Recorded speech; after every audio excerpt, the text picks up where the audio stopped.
हंसी तीन तरह की होती है।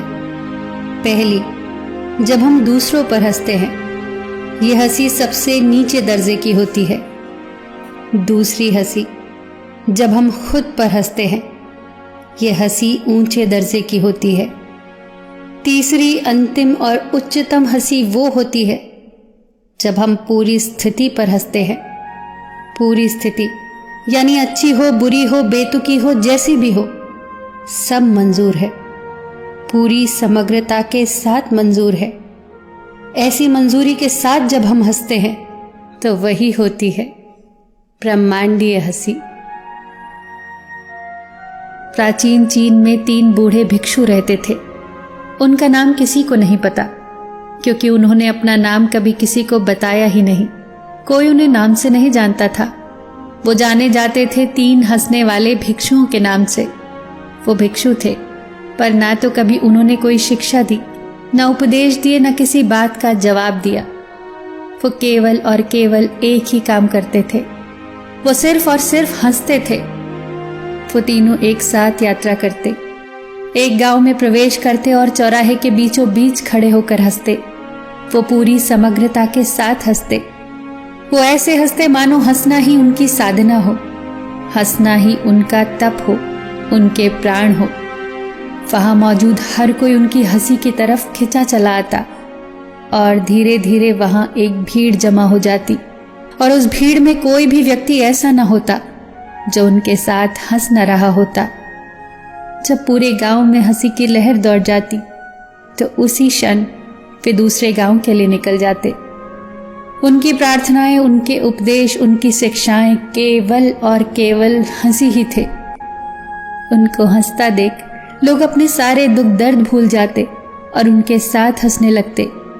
उनके जैसा आध्यात्मिक गुरु न तो चीन में पहले कभी था, न कभी हुआ। वो धीरे धीरे चीन में प्रसिद्ध होने लगे। उन्हें बहुत सम्मान और प्यार मिलने लगा। वो कभी कुछ न बोलते, पर ऐसा लगता मानो उनकी हंसी बहुत कुछ कह रही हो। ऐसा लगता मानो उनकी हंसी में ईश्वरीय संदेश छुपा हो। ऐसा लगता जैसे उन्होंने ब्रह्मांड के मजाक को समझ लिया हो, प्रकृति के रहस्य को जान लिया हो। वो एक गांव से दूसरे गांव यात्रा करते और लोगों को आनंद से भरते। जब वो एक गांव में ठहरे हुए थे तो एक रात एक भिक्षु की मृत्यु हो गई। पूरे गांव को यह उम्मीद थी कि वो 2 भिक्षु आज जरूर रोएंगे। लोग दूर दूर से इकट्ठा होने लगे इस नाटकीय घटना का गवाह बनने के लिए कि कैसे वो 2 भिक्षु आज रोएंगे। ये घटना स्मरणीय होगी, क्योंकि आज तक उन्होंने तीनों को केवल हंसते हुए ही देखा था। पर सारा गांव ये देखकर आश्चर्यचकित हो गया कि वो दोनों भिक्षु मृत भिक्षु के सामने खड़े होकर और भी जोर जोर से हंस रहे थे। वो हंसते हंसते लोटपोट हो रहे थे।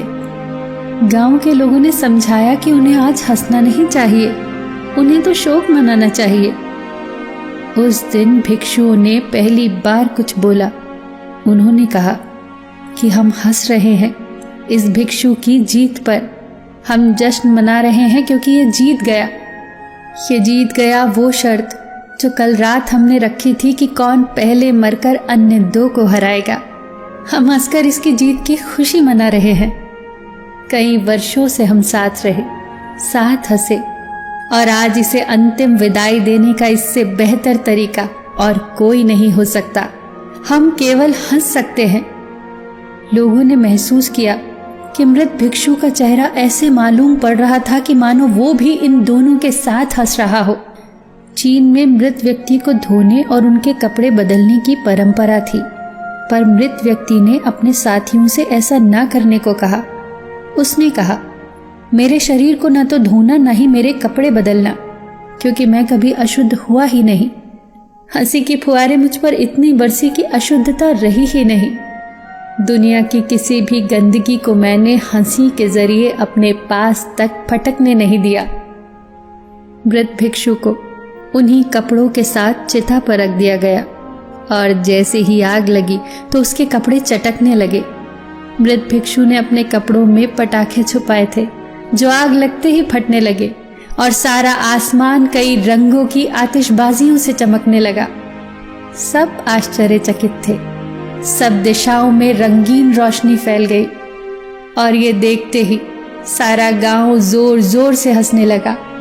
वो भिक्षु जाते जाते भी पूरे गांव को एक बार फिर से हंसा गया।